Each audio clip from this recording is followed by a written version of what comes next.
Can a business actually survive after losing its soul? It's a pretty fascinating question, isn't it? I mean, we see it all the time in the corporate world, right? A relentless pursuit of short-term profits, a sudden, harsh shift in management style, a massive compromise on core values. But what happens when the underlying trust, the literal beating heart of an enterprise, is just stripped away completely? Can the day-to-day mechanics of a business actually keep functioning when the ethics behind them are totally bankrupt? Well, welcome to this explainer. Today, we're diving into an incredible narrative from our source material that beautifully captures the real, hardcore professional consequences of dishonesty. We are going to unpack the story of two brothers, Adam and Sami. Now, we aren't just reading a family drama today. We're going to treat this as a crucial, foundational case study in business ethics. We're going to look at exactly how trust directly impacts business longevity and what actually happens to customer perception when a business loses its integrity. So, here is our roadmap for today. We'll be covering the case of two brothers, the illusion of control, the cost of lost trust, rebuilding after ethical failure, and finally, rules for lasting success. Let's dive right into part one, the case of two brothers, the partnership foundation. Our source introduces us to Adam and Sami. They're two brothers who inherited this small family shop after their father passed away. And at the very beginning, this enterprise was incredibly successful. That success was built on one very specific currency, community trust. And you really have to notice the balance between these two founders. You've got Adam, he's the older brother, very serious, super hardworking, and focused entirely on the actual business operations. Then you have Sami. He's younger, cheerful, incredibly kind-hearted, and handles the customers with just absolute honesty and warmth. This right here, this is the perfect anatomy of a successful small business. It's like a giant puzzle. You absolutely need the mechanics, the operational grind that Adam brings, but you equally need the soul, the customer relations and warmth that Sami provides. When those two forces work together in harmony, the market responds with intense loyalty. People loved visiting the shop simply because they trusted the guys running it. Moving on to part two, the illusion of control, the ethical breach. Okay, so this is where the foundation really starts to crack. As time goes on, the source notes that greed quietly enters Adam's heart. He falls into this classic, dangerous psychological trap for operators. He looks at the division of labor and starts thinking, you know what? I work harder. I deserve way more. He starts viewing Sami's warm customer relations as somehow less valuable than his own operational hustle. And the crazy thing is, Adam doesn't just feel entitled, he completely acts on it. Look at the deliberate steps of this unethical takeover. He starts off by hiding money from the shop records. Then he's actively lying about the actual profits.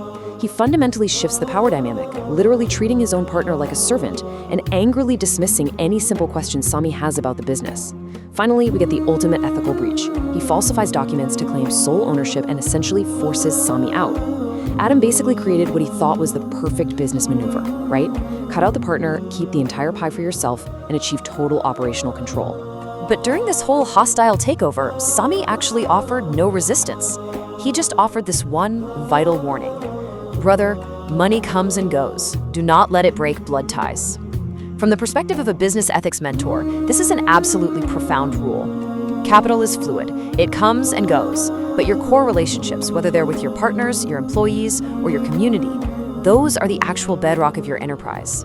Prioritizing short-term cash grabs over those relationships, that's always going to be a catastrophic risk.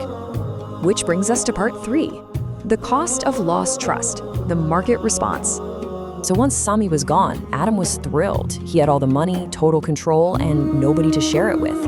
But let's track how this builds into a rapid, brutal domino effect. This right here is the true anatomy of a business failure driven by ethical collapse. Step one, the customers notice the harsh attitude. Remember, Sami was the warmth of that shop. Without him, the customer perception shifted instantly. The store literally just felt cold.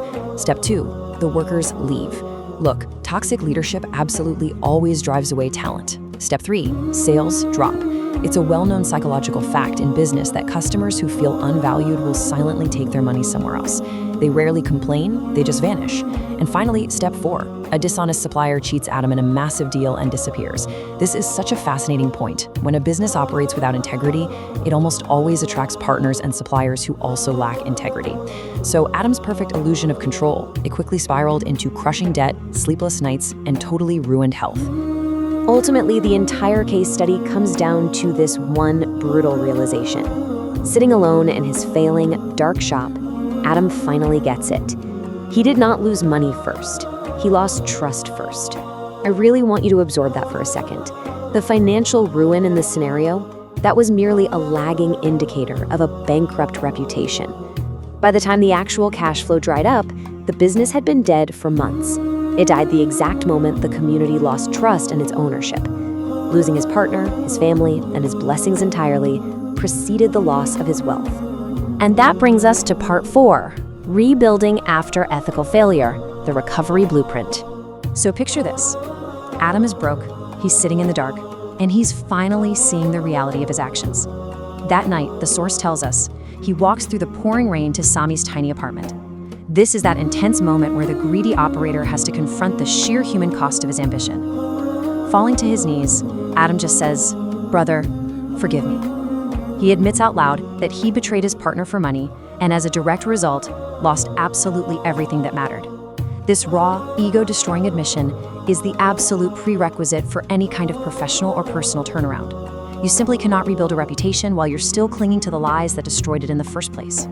And Sami's response? It's just an incredible display of grace. He says, "Stand up. A brother should not kneel before a brother." Sami tells him that maybe losing everything was the painful, necessary path to finding out what truly matters. In the business world, a total, catastrophic failure is often the fiery crucible required to burn away an entrepreneur's ego. Grace and forgiveness are quite literally the keys that unlock the door to starting over.